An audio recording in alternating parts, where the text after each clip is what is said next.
매일 성경과 함께하는 오늘의 큐티 시간입니다. 6월 17일 오늘의 말씀은 로마서 10장 14절에서 21절입니다.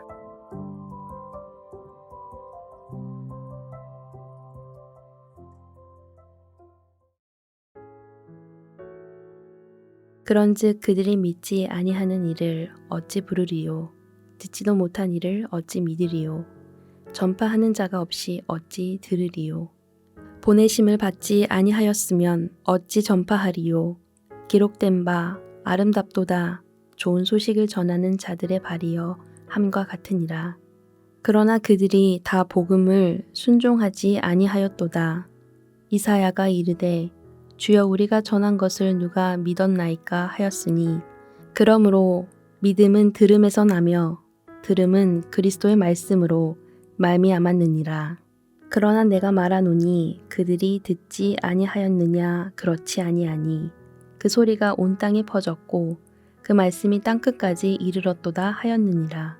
그러나 내가 말하노니 이스라엘이 알지 못하였느냐 먼저 모세가 이르되 내가 백성 아닌 자로서 너희를 시기하게 하며 미련한 백성으로서 너희를 노엽게 하리라 하였고 이사야는 매우 담대하여 내가 나를 찾지 아니한 자들에게 찾은 바 되고 내게 묻지 아니한 자들에게 나타나노라 말하였고 이스라엘에 대하여 이르되 순종하지 아니하고 거슬러 말하는 백성에게 내가 종일 내 손을 벌렸노라 하였느니라. 6월 17일 토요일 말씀은 로마서 10장 14절에서 21절까지 말씀입니다. 오늘 말씀은 이스라엘의 불순종에 대한 바울의 고발입니다. 물론 바울이 이스라엘을 고발하는 궁극적인 이유는 그들을 정죄하기 위함이 아니라 하나님의 구원 경륜의 깊이와 풍성함을 보이기 위함입니다. 오늘 본문은 유대인들이 특권 가운데 있음에도 불구하고 어떻게 역전 현상이 일어났는지에 대한 구체적인 설명입니다. 오늘 본문 역시 구약의 본문들이 다수 등장합니다. 14절은 질문들로 시작합니다. 바로 앞 구절인 13절, 누구든지 주의 이름을 부르는 자는 구원을 받으리라 라고 말했습니다. 그렇다면 주의 이름을 부르기 위해서는 어떤 조건이 필요합니다. 그 조건을 질문의 형식으로 나열합니다. 14절, 그런데 사람들은 자기들이 믿은 적이 없는 분을 어떻게 부를 수 있겠습니까? 또 들은 적이 없는 분을 어떻게 믿을 수 있겠습니까? 선포하는 사람이 없으면 어떻게 들을 수 있겠습니까? 보내심을 받지 않았는데 어떻게 선포할 수 있겠습니까? 정리하면 말씀을 전하는 자가 보냄을 받아야 합니다. 보냄받은 자가 그 메시지를 선포해야 합니다. 그리고 그 선포된 메시지를 들어야 합니다. 그런 다음 믿고 부를 수 있다는 말이 됩니다. 보냄받음, 선포, 들음, 믿음, 부르짖음으로 이어지는 일련의 조건들을 질문의 형식으로 표현하고 있습니다. 이 일련의 조건들 끝에 바울은 이사야 52장 7절의 말씀을 인용하며 아름답도다 좋은 소식을 전하는 자들의 발이여 라고 전하는 자의 예찬을 인용합니다. 좋은 소식을 전하는 자들에 대한 예찬은 전하는 자들에게 책임이 없음을 간접적으로 말해줍니다. 여기까지는 좋습니다. 그렇다면 문제는 무엇입니까? 16절에 복음을 들었지만 순종하지 않은 자들이 있다라는 겁니다. 그들이 누구입니까? 바로 이스라엘입니다. 바울은 이사야의 종의 노래 한 구절을 따라와서 우리가 전한 것을 누가 믿었냐고 질문합니다. 이는 이스라엘이 들었지만 순종하지 않았음을 답합니다. 이스라엘은 분명히 복음을 들었다고 바울은 말합니다. 그들은 핑계할 수 없다라는 겁니다. 그러나 내가 말하노니 그들이 듣지 아니하였느냐 그렇지 아니하니 라고 단언합니다. 18절에서 20절에 바울은 각 절마다 구약의 말씀을 인용하면서 유대인들이 빠져나갈 구멍을 주지 않습니다. 핵심은 이스라엘이 실제로 그리스도의 말씀을 들었고 복음 전파를 통해서 지금 드러나고 있는 하나님의 구원 계획을 알았다라는 겁니다. 로마서를 쓰고 있는 바울의 시점에서 실제로 복음이 땅끝까지 전해진 것은 아닙니다.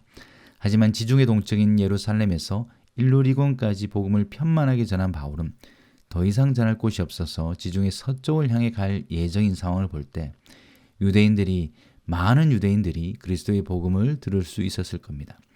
다만 바울이 구약의 이사야와 모세의 글들을 인용하는 이유는 그들의 조상이 그랬던 것처럼 마음의 완악함으로 들었지만 순종하지 않는 상황을 유비로 설명하는 것입니다. 믿음은 들음에서 나며 들음은 그리스도의 말씀으로 말미암습니다. 그럼에도 불구하고 그들이 불순종했다는 것은 그들은 듣지 않았다는 겁니다. 그들은 그리스도의 복음을 들었지만 그들은 듣지 않았습니다. 이 말장난 같은 말은 실제로 흔히 일어납니다. 듣고 싶은 것만 듣거나 듣는 척만 하거나 들었지만 순종하지 않음을 의미합니다. 이제 하나님의 반격이 시작됩니다. 이미 모세의 때부터 알려진 하나님의 구원 계획이 드러나고 있습니다. 19절에 내가 백성 아닌 자로서 너희를 시기하게 하며 미련한 백성으로서 너희를 노엽게 하리라. 하나님은 이스라엘의 불순종과 거부에 대응해서 자신의 백성이 아닌 자들을 찾고 미련한 백성들을 만나심으로 이스라엘에게 질투심을 불러일으키겠다라는 겁니다. 20절도 마찬가지입니다. 찾지 않는 자들을 하나님이 먼저 찾으십니다. 당신께 구하지 않은 백성들에게 나타나십니다. 이 모든 구절들의 구약의 말씀에서 이미 예고된 하나님의 구원 경륜입니다. 하나님은 처음부터 궁극적인 구원 계획에 이방인을 포함시키고 그들을 자기 백성으로 만들기로 작정하고 계셨음을 보여줍니다. 이렇게 유대인의 불순종과 이방인의 구원이 어떤 관계가 있는지 바울이 조금씩 설명하기 시작합니다. 11장에 가서 본격적으로 논증할 것입니다. 이런 이스라엘의 실패에 대한 하나님의 구원의 계획과 반전에 이스라엘은 할 말이 없습니다. 왜냐하면 21절의 이사야 말씀을 인용하며 하나님이 그들에게 어떻게 하셨는지 설명하기 때문입니다. 하나님은 이스라엘에 대해 종일 손을 벌리시며 기다리셨지만 이스라엘은 순종하지 않고 언제나 거슬러 말하는 백성이었기 때문입니다. 하나님의 열심 가운데도 무감각하고 거역하는 그들의 모습은 이스라엘의 역사 가운데 지속되는 그 모습이었습니다. 오늘 말씀을 통해 복음 전파의 중요성을 생각하게 됩니다. 믿음은 들음에서 납니다. 그 들음은 그리스도의 말씀에서 비롯됩니다. 오늘 본문에서처럼 귀한 것은 보냄받는 것입니다. 보냄을 받는 것의 모형은 그리스도의 성육신 사건입니다. 복음을 전파하는 것은 단순히 명제를 소리 높이는 것이 아니라 예수가 세상에 보냄받으신 것처럼 우리 역시 누군가의 삶의 자리에 들어가는 것에서 시작됩니다. 성육신의 삶을 통해 선포되는 복음은 말의 힘을 잃어가는 오늘날 가장 필요한 복음 전파인지도 모르겠습니다. 내가 보냄받은 곳에서 복음을 전파하고 그리스도의 말씀을 들려주고 보여주는 자로 살 수 있기를 소망합니다. 그리고 이스라엘의 들음의 실패는 불순종과 거슬리는 말의 연속이었습니다. 들을 수 있지만 듣지 않는 완악함이 우리에게는 있지 않는지 돌아봅시다. 잘 듣는 자에게 믿음이 생깁니다. 유대인처럼 듣는 일에 실패하지 않고 순종에 이르도록 기도합시다. 들음의 완성은 순종입니다. 하나님은 우리의 완악함에도 여전히 손 내미시는 분입니다. 종일 손을 내미시는 주님의 손을 우리는 붙잡읍시다. 그분의 손은 항상 우리에게 펼친 손입니다. 기도하시겠습니다. 하나님, 우리가 복음을 받아들이게 하시니 감사합니다. 우리에게 이 기쁜 소식을 전달드리기까지 누군가가 보냄받고 그 보냄받음에 순종하여 선포하였으므로 우리가 듣게 되었습니다. 복음에 빚진 자로서 저희 역시 보냄받은 자로 살게 하여 주시옵소서.